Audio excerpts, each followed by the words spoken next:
a big kudos to all you guys who do some wicked awesome productions out there. And again, a little bit of respect and a little bit of patience for us little single guys here who try to make things work out, which we always have a lot of challenges to make videos and somewhat decent content. So again, thank you guys for your patience and your support on my channels and all the stuff that I do, and again, I really appreciate it. So well, good afternoon everybody, welcome back to another upload of It's a Dyer Thing. Rob here. Don't forget, before we actually even get any further into this video, hit that subscribe and that notification button. This way you will always be up to date in everything I do. So today we are going to be talking about the Jeep again. Yes, so I do a combination of both Jeep and bike stuff. So today's video is about the Jeep, and we are going to be actually talking about the Aerolidz. It's very funny because as I'm mentioning that, I'm just remembering the last time I was talking about the upper light bar mount, windshield, yada yada yada. The video, I'm gonna post it up here so you can check that one out. That was in regards to how to silence out the hum, the whistle, the sound of traveling at speeds on the windshield light bar.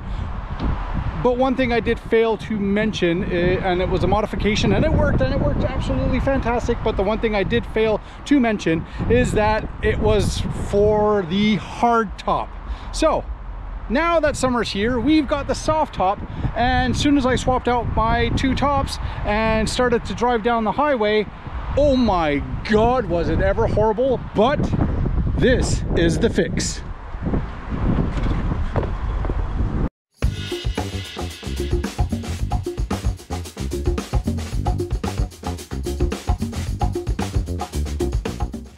I was checking out I had a Jeep meet. It was not too long ago, and that was just before I swapped out my hard top to my soft top here on the 2021 JL Wrangler. And as I said, I did the modification with the rubber strip that went on the back of the windshield light beam. That's a 52-inch light beam. Everything was fine, everything was perfect, but the problem is the sound. As soon as I put the soft top on, it created such a turbulent sound. It was like a fluttering, a buffeting, a banging of drums on the roof. It was so much that, you know what, I had to kind of manipulate the light bar in multiple ways in order to make it kind of somewhat, you know, to make it somewhat at least comfortable to drive home from where we were. So basically the best thing I did is I found I loosened all my bolts, and I allowed the actual light bar to kind of just fluctuate and adjust on its own depending on how much wind and so on and so forth, just to get myself back. It was absolutely horrible, but again, that was a soft top application. Hard top, there's no problems with it, but now I needed to come up with a fix in regards to the soft top. And after doing some soul searching and some Google reviews and some Google searching, there wasn't much information out there in regards to the Aerolidz with a soft top combination. So I said, you know what, I reached out to the gentleman at Aerolidz, and they said, yes, absolutely, you can put it on and you should not have any problems. If you do not like it, you are eligible to return it back to us with a 30-day money-back guarantee. So I'm like, okay, cool. You know what, if that's the case, I will take my chances and I'll order it up. So stock right now is very hard to get, so I was fortunate enough, I got the smoked one. Again, okay, I'm cool with it. I like the smoked. It kind of helps hide it so it doesn't stand out as much, but I was thoroughly impressed. Actually, once I put it on, it takes 2 minutes to install. I still kept my rubber dampener in the back. Now, does that hinder or does that increase the performance of this Aerolidz? I'm not 100% sure, but we'll definitely check it out. We're going to do a small drive here, so we're going to do some main city roads, and then we're going to get on some highway, and I'm going to give you guys the actual first person view or the actual sound view of what of what the Aerolidz actually does. So it really does help. So again, it's not going to take it all away, so mind you, be mindful of that, but it does help. So let's get in behind the wheel, let's get driving, take a drive, slow speeds, high speeds, you guys be the judge of it. But hopefully if you are trying to combat against the horrible sounds of a soft top and a front windshield light bar, this may be the option for you guys. All right, so now that we're actually officially in the truck behind the wheel and we are in operation here in Canada, we're going to be related to the actual speeds. So we are doing now 54 kilometers an hour. You guys can do the math. That's probably around 25 miles or 30 miles an hour. I don't think it's much faster than that. Or maybe less. I don't know. Doesn't matter. Anyways, y'all can do the math. So we're doing 55 kilometers an hour. This is on a secondary road. All my windows are closed except for this driver's side window. So I'm going to bring this up. I do not have the fans on. I have no internal fan. So we're just basically now in its own air ambience, at least with the Aerolids. It actually did, honest to God, a huge improvement in regards to the sound. So I'm just about to get onto the highway here, and then we'll kind of recap from that. As soon as I open up my window a bit here, that makes a huge difference. You can turn the fan on or the AC on and then kind of bubble up the inside with the air pressure as well. That would help regulate or change the pressure on the inside again, but you don't always want to be that way. So I mean, basically this is a bare bone basic test, doing nothing and doing everything, street riding versus highway riding, soft top on a 2021 JL Wrangler limited 4-door. Anyways.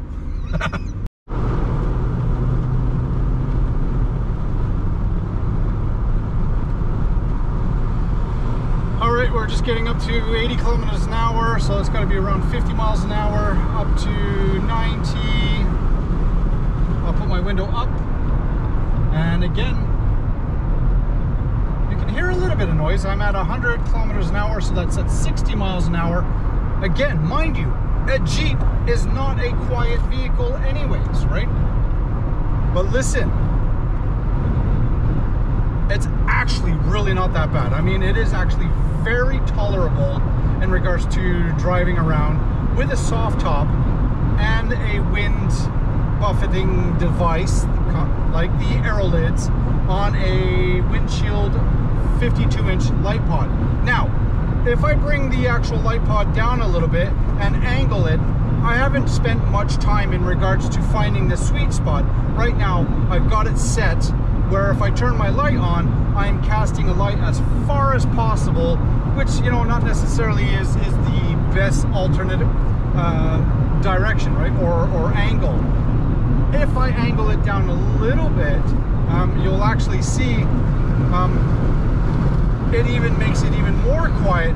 I'm just heading out. I'm just gonna do a little errand, and what I'm gonna do is, just to show you, I will angle it down a little bit more and then tighten it up, because I always carry the tools with me anyways, and this way when we're driving back we'll get also another good example of what it is. And no fan on, basic setup as it is, nothing, no ambient. It's actually really not bad. You know, it really isn't so bad. All right, so now I finally got to what I needed to do this evening at the same time, which are grab my wings here. You guys want a little preview, man? This is from a awesome little place called The Wing Spot. Check that out. Oh my God, that's so good. So that's from The Wing Spot here in Melbourne, Scarborough region here. Do check them out. I'll put the link down below there. So I like to get my wings on a Sunday because they're on a super sale. But at the same time, while I'm waiting for that, I did do a slight adjustment of the angle of the light bar, and I'm trying to get you guys connected up to my phone here so I can make it a lot easier to video and stuff like that. So a big kudos to all you guys who do some wicked awesome productions out there.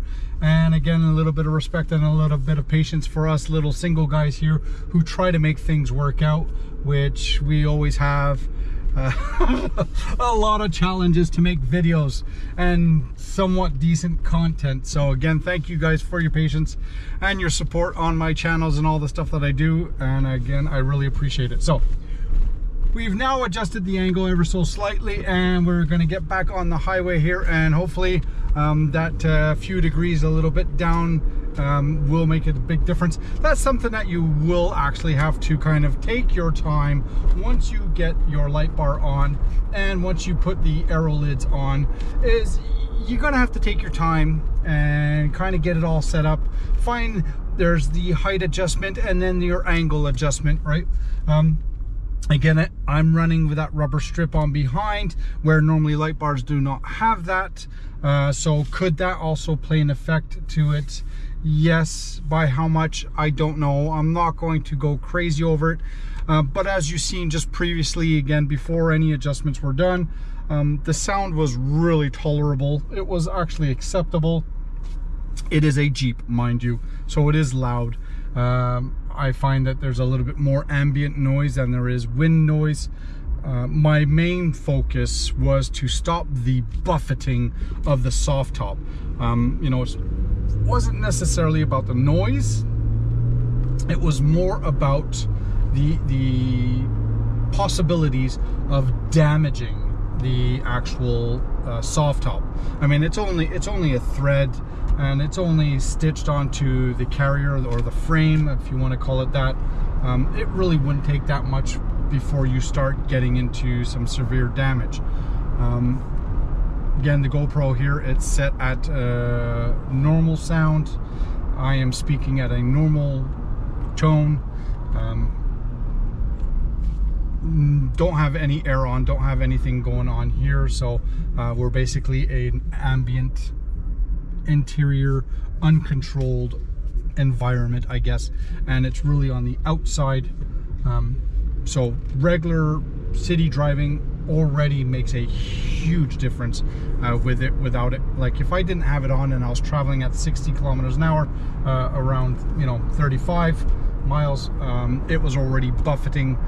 You would feel the tuk tuk tuk tuk tuk tuk tuk as the wind turbulent became a little bit more progressive through that front light bar. Without any further ado, let's get back on the highway. Slightly adjusted, angled it a little bit further down, probably by, you know, you got 90 degrees straight out or 180 degrees straight out. It's probably now down to 170 degrees, so ever so slightly. So instead of casting a light, you know, 60 feet in front of me, it's now casting a light probably at 40 feet in front of me. It's still more than enough because it's got flood and spot. Let's see what it does. Again, no air on the inside. Windows are all closed. Traveling at up to 86 kilometers an hour. Let's get us up to regular operating speeds at 100 kilometers an hour, and I'm facing into the wind here. So my angle is just off ever so slightly, because you can hear now I do have a slight whistle. So I was actually better off where I was before. I think I need to bring it actually down a little bit more in order to make it even better, but still traveling at 60 miles an hour, 100 kilometers an hour, really isn't bad. So fine tune it the way you guys want it. Once you've found it, I think it's a set and forget. Don't need to touch it anymore, but for the most part it has made a huge improvement, and I think it's still a Dyer approved. So again, y'all be safe, y'all be good. Next week, MT-07. Till next time, be safe, be good, have fun, and don't forget, for the bikers out there, keep it covered. Night.